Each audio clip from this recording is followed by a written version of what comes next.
Halo semuanya, bagaimana kabar kalian? Masih bersama Mimin Rufuki Channel. Di video kali ini, Mimin mau buat lanjutan alur cerita manga yang berjudul Okairi Papa. Mungkin bagi kalian yang belum nonton video part sebelumnya, silahkan tonton terlebih dahulu agar sesuai dengan alur ceritanya. Sebelum lanjut, Mimin mau promosi dulu nih. Mungkin bagi kalian yang mau cari kaos ataupun hoodie anime murah, kalian bisa kunjungi Rufuki Store yang ada di Shopee, Tokopedia, dan juga TikTok Shop. Link pembelian ada di deskripsi. Baiklah, kita lanjut ke pembahasan. Di video sebelumnya, Touko berhasil membuat ibu dan anak bertengkar. Itu sih salah Yurika sendiri yang mencoba menjebak papa tercintanya. Scene pun beralih di mana Hiroto ditelepon oleh ibunya dan bertanya, "Hiroto, bagaimana dengan kabarmu? Adikmu bilang ia mau membawa anaknya ke rumah. Kau belum melihatnya sama sekali kan?" Dia bertambah dewasa dengan cepat. Hiroto pun membalas, "Ya, aku masih tidak tahu. Aku belum mengecek jadwalku. Pagi ini aku akan berbicara dengan Miyako. Maaf, aku harus menutup teleponnya karena aku mau bersiap-siap." Saat Hiroto mau membuka pintu kamarnya, ia disambut oleh Touko dan berkata, "Selamat pagi, Papa." Hiroto pun menjawab, "Pagi juga, Touko." Touko pun tertawa dan Miyako pun ikut nimbrung dan berkata, "Selamat pagi, sarapan sudah siap." Hiroto pun membalas, "Terima kasih untuk makanannya." Saat sudah selesai makan, Touko pun bertanya, "Papa, tadi siapa yang menelponmu?" Hiroto pun membalas,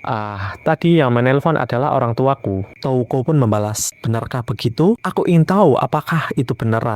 Mendengar perkataan itu dari Touko membuat Hiroto panik dan langsung memperlihatkan ponselnya. Melihat ekspresi lucu dari Hiroto membuat Touko tertawa. Ia pun berkata, "Papa, aku hanya bercanda. Papa bukan penipu kan?" Hiroto pun merasa lega. Touko masih bersikap seperti biasanya. Meskipun ia sedikit khawatir karena tadi malam Touko pulang agak larut. Pagi ini terasa seperti biasa. Namun Hiroto penasaran dengan cuaca. Hiroto pun menyalakan televisi untuk mengeceknya. Dan salah satu channel TV berita memberikan kabar bahwa kasus kekerasan yang dilakukan oleh seorang ibu terhadap putrinya yang berusia 17 tahun yang diviralkan melalui media sosial. Dan saat ditampilkan videonya, ternyata itu Yurika dengan ibunya. Mereka masuk televisi jalur viral. Melihat itu, Hiroto pun berkata, "Ini pagi yang cukup buruk." Saat Hiroto melirik ke arah Touko, ia terlihat tersenyum dan berkata, "Itu luar biasa." Mendengar itu membuat Hiroto pun terdiam. Lalu Touko pun menambahkan, "Seharusnya hari ini cuaca cerah kan? Baiklah, aku akan berangkat ke sekolah terlebih dahulu. Dadah, Papa." Saat di sekolah, Yurika menjadi bahan perbincangan seisi kelas. Touko pun sudah sampai di kelas dan menyapa teman-temannya. Salah satu gadis pun bertanya, "Touko, apa kau sudah melihatnya juga?" Touko pun bingung. Lalu gadis itu pun memperlihatkan video dan berkata, "Yurika sebelumnya live di Instagram. Dia dipukuli cukup parah. Tampaknya sekarang ibunya telah ditangkap." Si Touko pura-pura nggak tahu. Lalu salah satu gadis pun berkata, "Sekarang aku ingat. Aku melihat itu di TV. Itu sangat mengerikan." Lalu tiba-tiba Touko ngedumel sendiri. "Aku harap mama segera pulang." Lalu temannya pun bertanya, "Apakah kau mengatakan sesuatu?" Touko pun membalas, "Enggak kok, aku mau menaruh tasku." Lalu Touko berjalan menuju mejanya dan dengan sengaja ia menyentuh tubuh Yoshida dan ia terlihat senang. Teman-teman Yurika pun merasa khawatir karena Yurika absen ke sekolah dan ia tidak bisa dihubungi. Teman-temannya ingin tahu sekarang bagaimana dengan keadaan Yurika. Di sisi lain, Yurika terlihat sedang membasuh tubuhnya yang dipenuhi luka memar. Lalu bibinya pun berkata, "Aku harus pulang, tapi aku akan kembali nanti. Keluarlah sebelum kau masuk angin. Aku sudah cukup sibuk mengurusi anak-anakku. Aku tak mau mengurusi dirimu." Yurika merasa ini menjijikan. Ketika ia sadar Touko sudah tidak ada, mama mungkin akan mendengarkanku. Ia hanya harus bertahan sedikit lama. Begitulah yang Yurika pikirkan. Namun tiba-tiba polisi datang masuk ke rumahnya. Mereka menghentikan streaming dan semua yang terjadi direkam secara langsung dari ponselnya. Akhirnya pihak kepolisian pun menahan ibu Yurika. Dan Yurika mencoba menahannya, namun sebelum ibunya dibawa pergi, ia berkata, "Seharusnya aku tidak melahirkanmu." Mendengar perkataan itu dari ibunya membuat Yurika menangis histeris. Sejak kejadian itu, mamanya belum kembali. Teleponnya terus berdering. Semua orang berpura-pura khawatir. Namun Yurika tidak ingin hal itu. Mengapa ia harus menderita seperti ini? Baik aku maupun mama tidak melakukan kesalahan apapun. Kami tidak melakukan apa-apa. Touko Nishi, Itu semua salahnya. Dia telah merebut segalanya dan semuanya dariku. Aku hanya mencoba mendapatkan apa yang menjadi milikku. Apa yang salah dengan itu? Dulu aku telah mendorong gadis yang berperan sebagai pemeran utama dalam drama. Itulah caraku mendapatkan peran utama. Aku senang mama memujiku. Jadi tidak ada orang yang berani menghalangi jalanku. Itu wajar. Namun kenapa mama mengatakan itu? Padahal hanya gara-gara gadis licik itu yang mengacaukan pemikiran mama. Kalau saja dia tidak ada. Itu hanya kesalahpahaman. Mama harus tahu itu. Semua salahnya.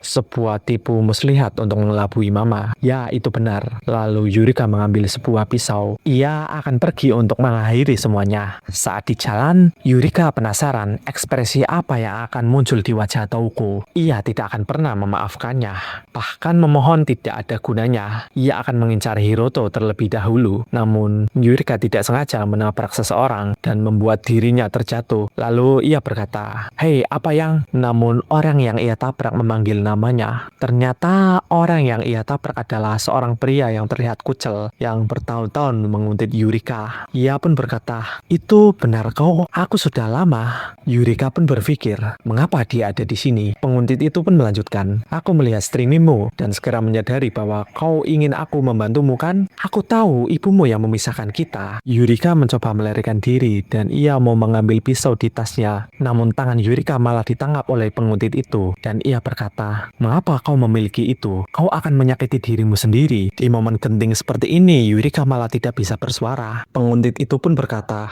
"Jangan takut Yurika, aku di sini untuk membantumu." Di gelapnya malam, Yurika dibawa pergi. Di sisi lain, Touko menceritakan sebuah kisah. Seorang putri cantik, semua orang di kerajaan itu mencintai dan menyayanginya. Tapi mamanya sang ratu sangat ketat dan tidak mengizinkan siapapun mendekati putrinya. Namun suatu hari, sang putri secara tidak sengaja bertemu dengan seorang pangeran dan langsung jatuh cinta padanya. Ketika sang ratu mengetahui hal itu, ia menjadi sangat marah dan mengurung sang putri di atas menara yang tinggi. Tapi sang pangeran tidak menyerah. Dia mengatasi kesulitan yang berat untuk sampai ke sang putri. Sang putri pun berhasil diselamatkan dari menara dan mereka hidup bahagia selama-lamanya. Tamat. Lalu Touko bertanya kepada Hiroto, "Jadi apa aku melakukannya dengan baik?" Hiroto pun membalas, "Kamu melakukannya dengan baik. Apakah ini semacam latihan?" Touko pun membalas, "Ya, aku akan menjadi seorang sukarelawan untuk membaca suara dengan keras nanti." Hiroto pun membalas, "Wow, itu luar biasa." Obrolan asik mereka disela oleh Miyako dan bilang,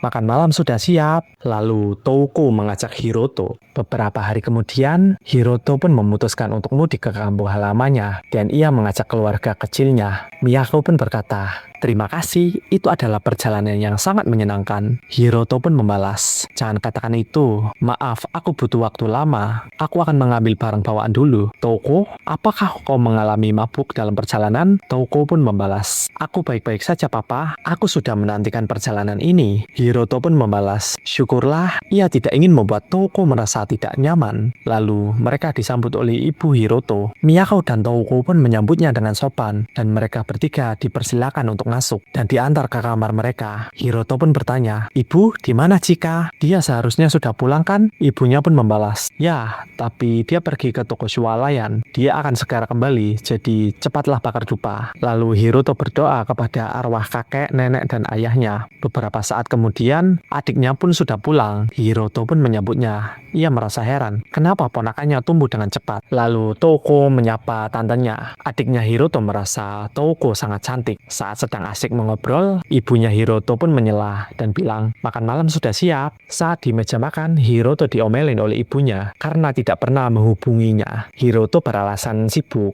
Adiknya pun membalas, "Apa yang kakak pikirkan? Kau tidak pernah mengunjungi ibu, jadi wajar kau kena omel. Haruskah aku menuangkan untuk istrimu juga?" Mendengar itu, Miyako pun membalas, "Terima kasih, tapi aku tidak minum alkohol." Ibunya Hiroto pun bertanya, "Oh iyakah?" Hiroto pun buru-buru menjelaskan, "Itu Miyako tidak boleh minum alkohol karena masalah kesehatan." Hiroto lalu memberikan Miyako teh. Lalu Chika bertanya kepada Touko, "Apakah putrimu mau minum jus?" "Oh ya, siapa sih namamu?" Touko pun membalas, "Aku Touko. Terima kasih atas jusnya Tante Chika." Adik Hiroto merasa canggung. Itu istri dan putrinya untuk seorang yang melahirkan di usia muda. Dia cukup lemah lembut. Chika tidak pernah berpikir bahwa kakaknya akan menikahi seorang ibu tunggal. Sepertinya akan baik-baik saja. Setelah selesai makan, mereka pun bersantai di sofa. Lalu anaknya si Chika pun mendekati Toko dan menarik rambutnya. Chika pun meminta maaf karena ulah anaknya. Toko pun menjawab, "Tidak apa-apa tante,